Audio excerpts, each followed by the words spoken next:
5 minutes pour l'Afrique, devoir de vérité. Les guerres en Afrique ont toujours nourri ceux qui les créent. Et ceux qui les créent, n'en cherchons pas loin.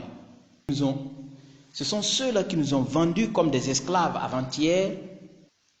Ce sont ceux-là qui nous ont colonisés hier sous prétexte qu'on n'a pas de civilisation. Ce sont ceux-là qui soutirent nos intellectuels. Ce sont eux encore qui reviennent créer des guerres. Mais pourquoi ils créent des guerres? Parce que la guerre crée beaucoup de profits pour eux. Le premier profit que la guerre leur procure, c'est la vente des armes. Quand une usine d'armes fonctionne 24 heures sur 24, il faut bien les vendre. Il faut bien les évacuer. Et comment les évacuer? Puisque le fabricant ne peut pas aller à la télévision ou à la radio pour faire la promotion de son produit. La publicité sadique qu'ils adoptent est celle de la création des guerres. Et comme en Afrique, il y a toujours de petites tensions par-ci par-là, ils en profitent, ils arment une partie et cette partie attaque une autre partie.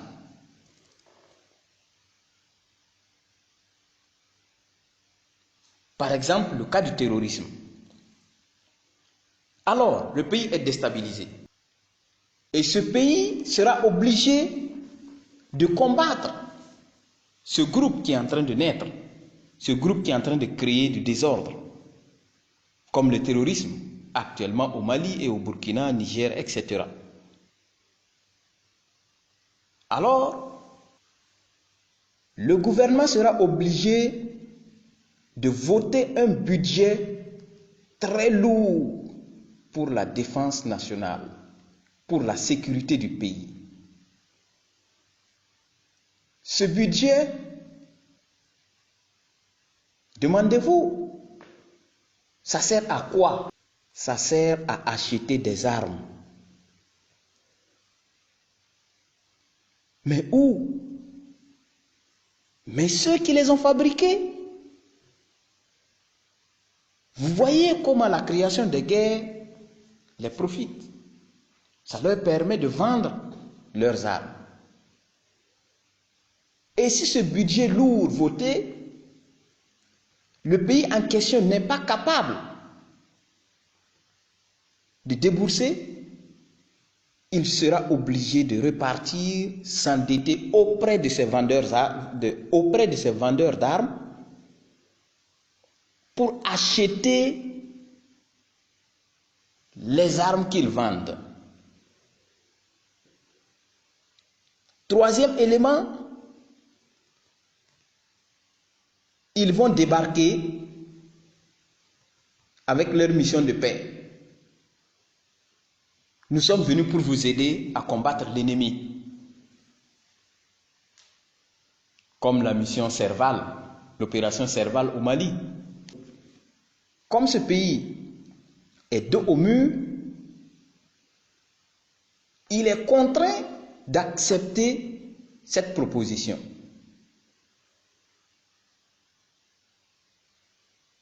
Alors, ça leur permet de venir s'installer dans votre pays sous prétexte qu'ils vous protègent, qu'ils luttent contre l'ennemi, comme ce qui se passe au Mali.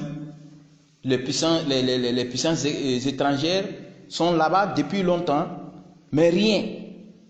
Le phénomène augmente au fur et à mesure. Alors on n'a qu'à se poser des questions. Qu'est-ce qui se passe?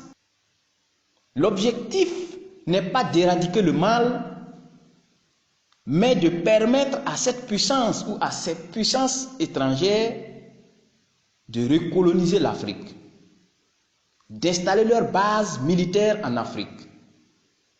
En installant leur base militaire en Afrique, ils viennent en même temps avec leurs experts qui vont étudier le terrain, étudier le sous-sol, etc.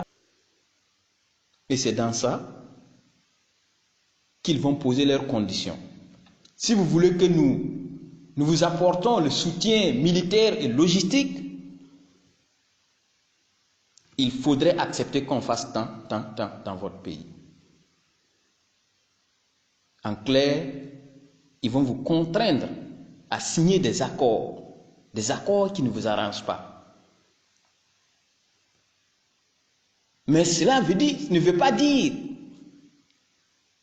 qu'ils vont éradiquer le mal. Si c'était le cas, il y a longtemps que le Mali est sorti de ce grand problème du pétrin. Un autre profit de la guerre, c'est qu'en s'installant dans votre pays, ça leur permet d'envisager l'exploitation du sous-sol. Et comme le sous-sol de l'Afrique est très riche, consultez la carte de la richesse de l'Afrique, vous serez ébahis. L'objectif de la création de la guerre est aussi l'exploitation des richesses de l'Afrique. Donc, nous avons un devoir de conscientisation, un devoir d'éveil. Peuple africain, réveillez-vous. Sinon, vous allez vous réveiller en retard. Dans Lara, en Sara. La patrie ou la mort, nous vaincrons. Les richesses